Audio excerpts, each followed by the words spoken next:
샬롬, 오늘은 8월 17일 토요일입니다. 오늘은 예레미야 애가 말씀을 통독하게 됩니다. 예레미야 애가의 히브리어 제목은 에카로, 우리말로 슬프다로 번역되어 있습니다.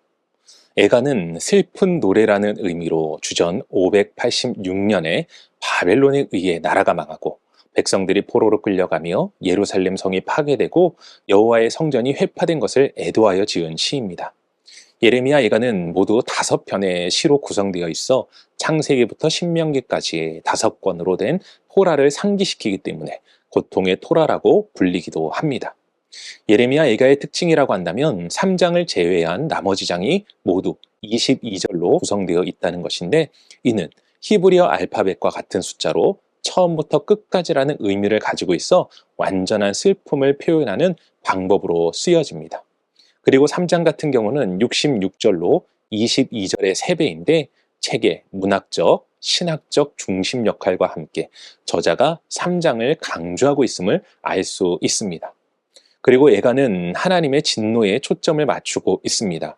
하나님은 심판의 경고를 경고로만 끝내지 않고 실제로 행하신다는 것이 핵심 메시지입니다. 그러나 예가의 말씀이 심판의 메시지로만 끝나지는 않습니다. 저자는 3장의 말씀을 통해 회개하면 회복시켜 주실 것에 대한 희망을 표현합니다. 이는 예가의 말씀들이 완전한 슬픔을 표현하고 있지만 3장은 완전한 슬픔의 3배에 달하는 말씀을 통해 희망을 주는 것이죠. 우리는 이러한 예레미야 예가의 말씀을 통해 먼저는 우리의 죄를 돌아보며 회개와 통회의 시간을 갖고 회복의 은혜를 사모하며 하나님 앞에 나아갈 수 있기를 바랍니다. 오늘 우리가 함께 읽을 말씀은 예레미야 애가 1장에서 5장까지입니다. 오늘 말씀은 5편의 애가로 되어 있는데, 첫 번째 애가는 바벨론에 의해 비참하게 짓밟힌 예루살렘으로 인해 목노아 애통하며 탄식하는 예레미야의 글로, 예레미야는 전반부에 자신의 슬픔을 기록하였고 후반부에는 예루살렘을 의인하여 그들의 슬픔을 노래하고 있습니다. 두 번째 예가는 예루살렘이 허망하게 파괴되고 그 과정 중 성 안에서 일어난 참상을 기록하며 애통해하는 모습을 보여주고 있습니다. 세 번째 예가는 슬픈 현실에 처한 유다 백성의 참상과 그럼에도 하나님께 소망을 품으며 유다 백성의 회개를 촉구하면서 구원을 호소하는 예레미야의 간절한 기도가 기록되어 있습니다. 네 번째 예가는 이스라엘 백성들의 고통을 보다 생생하게 묘사하고 있는데, 특히 여러 고통들 중에서 극심한 기근 현상을 부각하고 있습니다.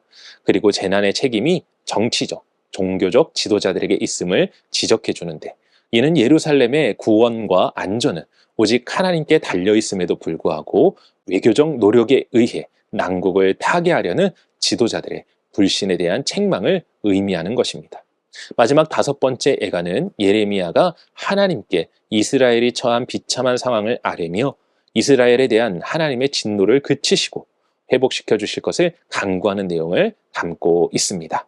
오늘은 이러한 말씀 가운데 예레미야 애가 3장 25절 말씀을 묵상해 보도록 하겠습니다. 예레미야 애가 3장 25절 함께 읽겠습니다. 기다리는 자에게나 구하는 영혼들에게 여호와는 선하시도다. 아멘. 사람들은 절망의 순간 크게 2가지 반응을 보이는 것 같습니다. 하나는 절망에 빠져 자신의 삶을 원망하고 세상을 원망하며 하늘을 원망하는 것입니다.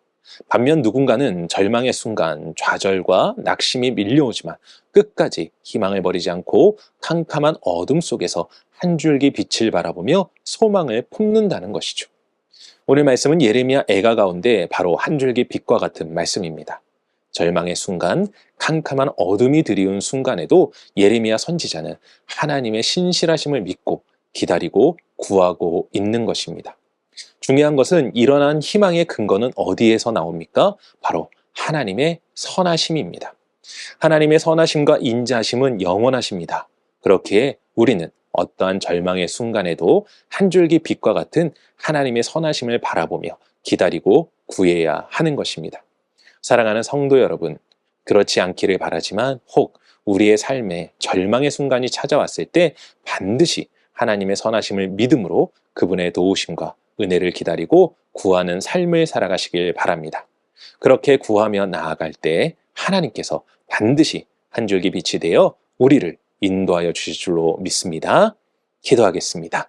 사랑과 은혜가 충만하신 아버지 하나님 감사합니다. 어떠한 절망과 어려움과 근심과 어두움 속에서도 우리의 진정한 빛이 되시며 인도자가 되어주시는 하나님이 계시기에 우리는 오늘도 주님을 의지하며 나아갑니다. 그러한 모든 것의 근거는 하나님의 선하심입니다.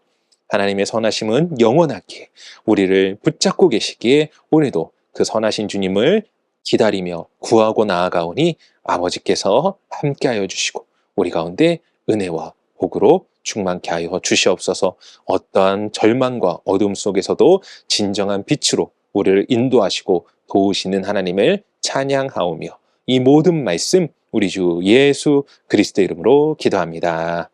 아멘.